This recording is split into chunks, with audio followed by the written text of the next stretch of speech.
Saudara-saudariku yang terkasih, kita dengar Injil pada hari ini. Yesus berada di kampungnya sendiri, Nazaret. Dan ini untuk pertama kali dan nampaknya juga untuk terakhir kalinya. Pertama kali sesudah Yesus digoda oleh setan di padang gurun, kemudian mulai mewartakan kabar gembira kepada orang-orang banyak. Yesus diusir, kenapa? Padahal Yesus di Nazaret, saya kira khusus datang ke Nazaret untuk memproklamasikan diri melalui nubuat Nabi Yesaya. Dibacakan di situ, pada hari ini aku diurapi oleh Roh Tuhan, dan pada hari ini datanglah tahun rahmat Tuhan. Dan Yesus hanya mengatakan, pada hari ini terpenuhilah apa yang dikatakan oleh Nabi Yesaya itu pada waktu kamu mendengarnya. Sang Mesias sudah hadir di tengah-tengah orang Nazaret di sini. Tetapi orang Nazaret mengharapkan yang lain. Orang Nazaret mengharapkan supaya Yesus yang memang Mesias di situ berbuat menurut selera orang Nazaret, menjadi bahan kebanggaan. Ini putra Nazaret, hebat, bikin mukjizat di mana-mana. Karena itu juga harus bikin mukjizat di Nazaret, kalau perlu lebih hebat daripada di tempat-tempat yang lain. Yesus akan dipergunakan sebagai bola yang menarik, sebagai bahan yang menarik, sebagai alat yang menarik untuk orang-orang lain, sebagai bahan kebanggaan saja.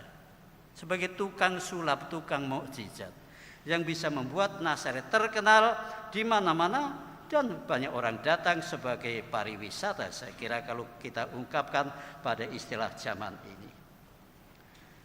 Kemudian mereka marah karena Yesus mengkritik orang Nazaret ini, mengingatkan Nabi Elia dan Nabi Elisa. Sehingga Mesias itu bukan hanya untuk orang Nazaret, tetapi untuk semua orang. Untuk semua orang, tidak hanya orang Yahudi, tapi juga seluruh dunia.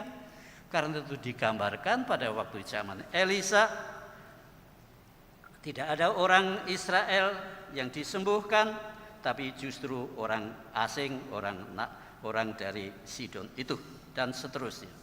Saudara-saudaraku yang terkasih, kalau orang Nazaret menggiring Yesus untuk dilemparkan ke jurang, maksudnya apa? Kalau diletakkan dalam semangat orang Nazaret, mungkin Yesus bukan dimaksudkan untuk supaya Yesus mati terjerembab, nanti patah tulangnya dan seterusnya.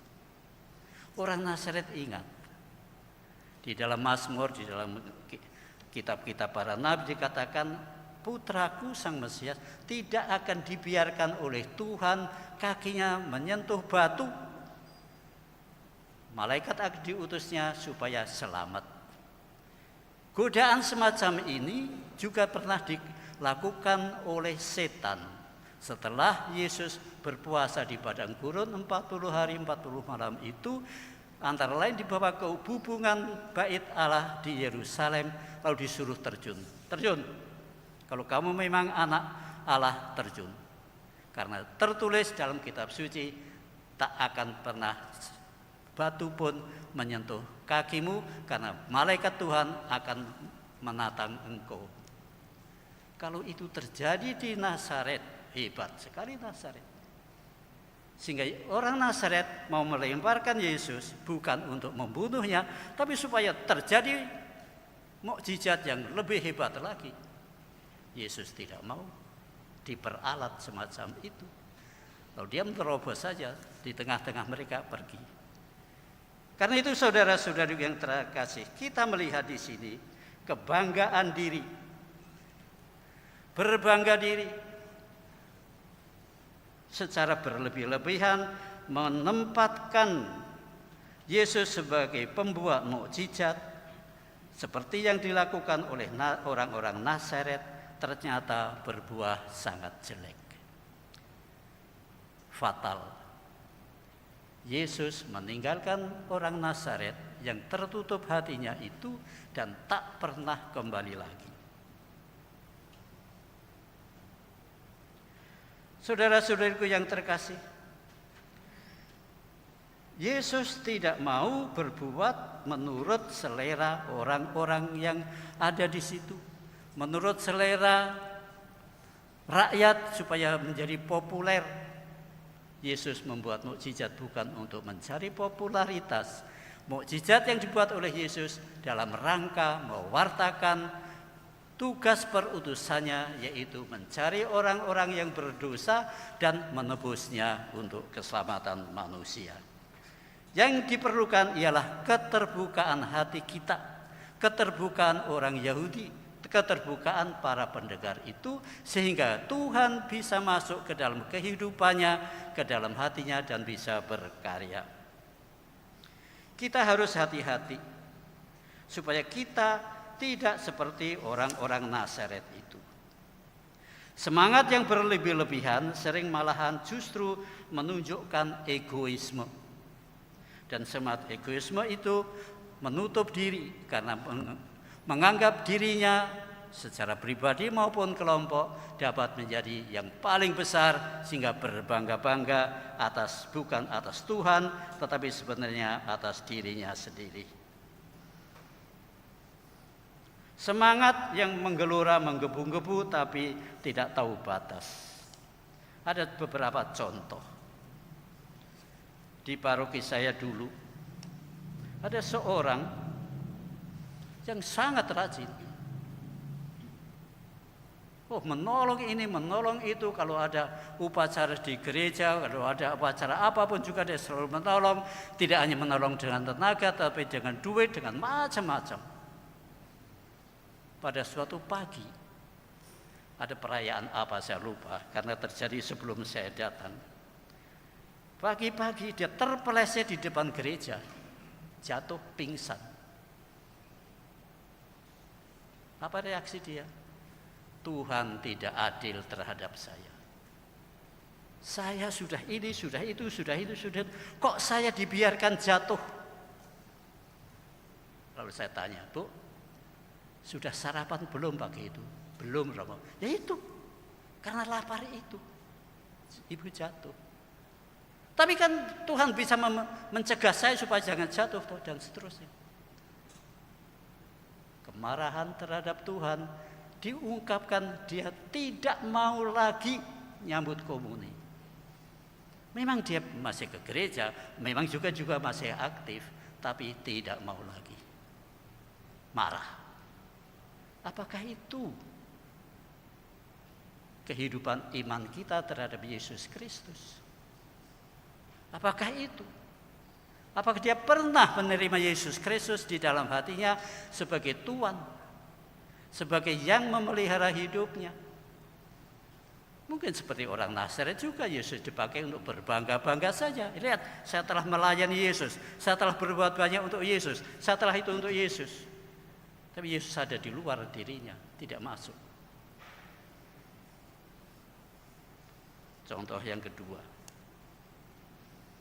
ada orang yang mengaku dirinya sudah diurapi oleh Roh Kudus, sudah dicurai oleh Roh Kudus sehingga bisa menyembuhkan, asal saja orang percaya. Ini terjadi pada Monsinyur Leo Sukoto, almarhum. Saya cukup dekat dengan dia pada waktu beliau sakit dan dirawat di Karolus. Saya sering mengunjungi, dan pada suatu siang hari saya kunjungi beliau. Fons, tadi ada orang gila, dia bilang gitu. Ada apa, Monsinyur? Lalu dia cerita, ada seorang yang bisa menyembuhkan, katanya. Monsinyur, saya dianugerahi Tuhan bisa menyembuhkan orang lain. Apakah saya boleh mendoakan Monsinyur supaya sembuh? Oh, silakan. Lalu dia mulai ke depan, Tuhan Yesus Kristus, Roh Kudus, dan sudah sembuhkanlah Monsinyur ini, dan seterusnya dan seterusnya. Tapi si uskup ini tidak sembuh-sembuh. Akhirnya setelah capek, dia, memang saya masih berdosa, belum bisa menyembuhkan. Diusir oleh Monsinyur supaya keluar. Kalau dia bukan monsinyur, bukan uskup, saya kira orang itu telah tunjuk saja. Kamu memang tidak beriman, kamu memang tidak percaya, imanmu tidak besar dan seterusnya. Orang-orang semacam ini, apakah sungguh-sungguh membawa Tuhan? Apakah sungguh-sungguh mempunyai kesaksian terhadap Tuhan yang hidup di dalam dirinya? Dapat saja dia hanya memamerkan diri, pamer bahwa telah dikaruniai Roh Kudus, pamer bahwa dia bisa menyembuhkan, pamer bahwa Tuhan ada dalam dirinya. Tapi saya ragu-ragu, kalau memang ada Roh Kudus, memang tidak pamer, puji Tuhan. Tetapi ternyata begitu. Ternyata juga hidupnya begitu-begitu saja, sehingga seringkali orang yang sangat bersemangat justru hanya menonjolkan dirinya sendiri dan bukan ungkapan dari kehadiran Tuhan di dalam dirinya. Dua contoh cukup, ada banyak contoh ya.